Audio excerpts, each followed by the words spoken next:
Hi, welcome to the video. My name is James Langton and I was on the Tinder Top 30 Most Right Swipe list of 2019, and since then I've been the founder of Data Help. So we offer a service that will help you select and retouch your dating app profiles, write you the perfect bio. Plus we have an online coaching course that is going to show you how to do all of this yourself. So if you guys want to check that out, check out the links in the description below. Dating apps are actually 10 times harder for guys, so I'm going to prove something to you. Let me guess, you're between 25 and 35, you're male, you're based in either the UK or the USA, and you've been on dating apps for a couple of years. You've been on Tinder, Bumble and Hinge. You've had a few conversations and a few dates, but you've never really found the right person for you. Does this sound familiar? Well, I'd just like to let you know that you're not alone, and the average person finds dating apps absolutely terrible. Are you also one of those people that any free time that you get, you're just swiping left and right on multiple apps to try and match with somebody so you can hopefully get a date from it? You're just waiting for someone extraordinary to come along, and it just hasn't happened from dating apps. And if you feel like this, you're not alone, and I'm going to explain why. Before I do go to explaining why this could be happening to you and why you feel like this, please do hit that subscribe button. I know that 99% of the people that watch my videos haven't subscribed, and I would really appreciate it if you just click that red button. Anyway, I'll stop begging and we'll get back to the video. So the main reason why dating apps are making you feel bad about yourself, simply put, is that they are a mixture between social media and a game.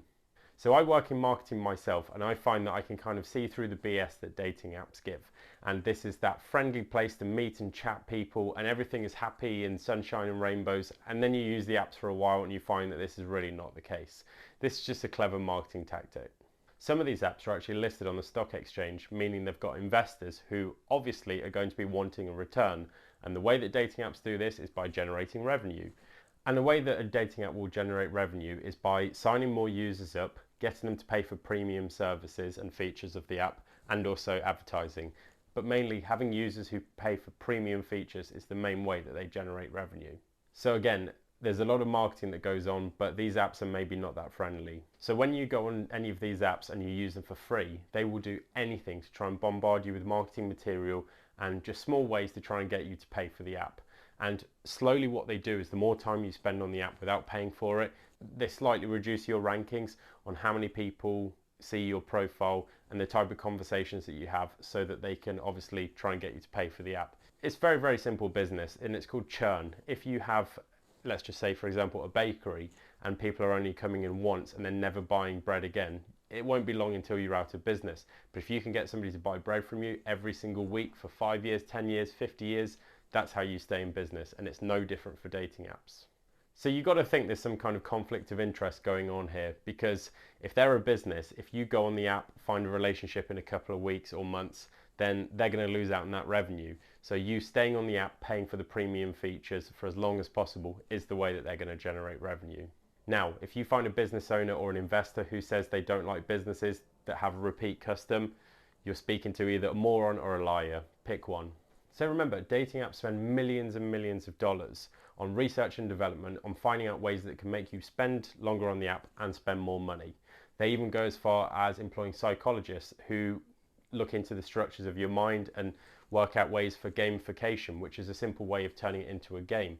So if you imagine if you go to a casino on a slot machine, dating apps are just the same thing. You either win or lose. You either match with somebody or they've left swipe to you. You just don't know. You keep on going on that app and swiping to see who finds you attractive.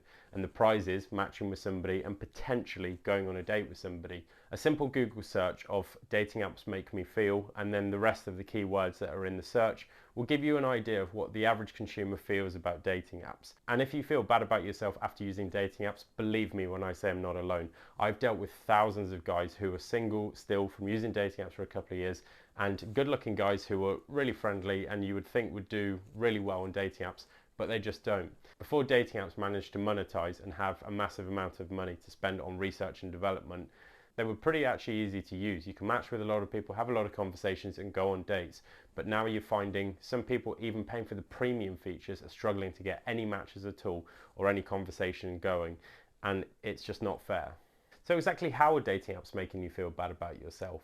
There was a phrase coined in 1996 by a marketing strategist called Fomo, which simply means the fear of missing out. Now, if you've read any kind of articles online about social media, you'll be familiar with this phrase already. Online, everybody loves to show the absolute best of themselves. They're in the most attractive outfits, in the best places in the world, and the most attractive photos of them. So when you go on dating apps, you're inundated with attractive person after attractive person, and it can make you feel bad about yourself thinking, well, I don't really live like that. But what these people don't show is how they are normally. Even the most attractive people on dating apps are never as good as their profile, purely because nobody is as interesting as their photos or bio might suggest. Normality exists everywhere. The reason why they're making you feel bad about yourself as well is because when you right swipe somebody, you immediately think that that person has rejected you because there was no match there. When 9 times out of 10, it's actually because that profile who you were right swiped on hasn't even seen your profile. If there are 500 girls in an area and 10,000 guys that are on the app, which isn't uncommon, you're going to find that your profile might be so low down in the rankings that they won't even see your profile at all. So don't take it too personally.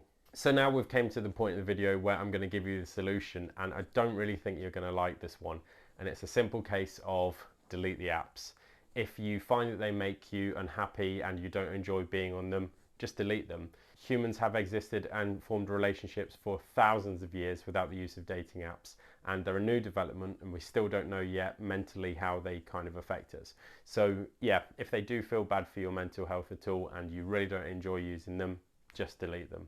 But I would say once you have deleted them, try and push yourself out of your comfort zone for meeting people organically. And the way you can do this is by trying something new, and it doesn't matter what.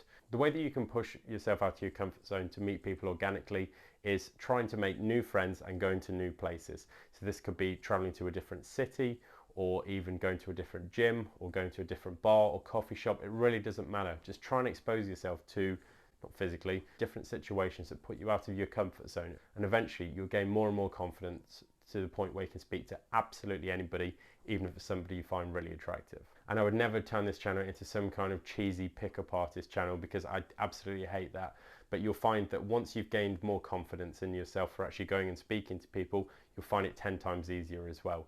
And just remember, there's no need for cheesy pickup lines or chat up lines. Just speak to somebody how you would want to be spoken to, and you'll find you'll gain a much better response than trying to be all smooth and suave about it. I don't know whether this was the conclusion that you were looking for, but it's a simple case of if you no longer enjoy being on the apps, delete them. I really do hope this has been the thing to push you into the action, that if you no longer enjoy going on them, is to delete them. But if you guys could give this video a like, and also please subscribe, I'd really appreciate it. And I'll see you again in the next video. And also remember, before I go, if you do need any kind of help with your dating apps, check out the links in the description.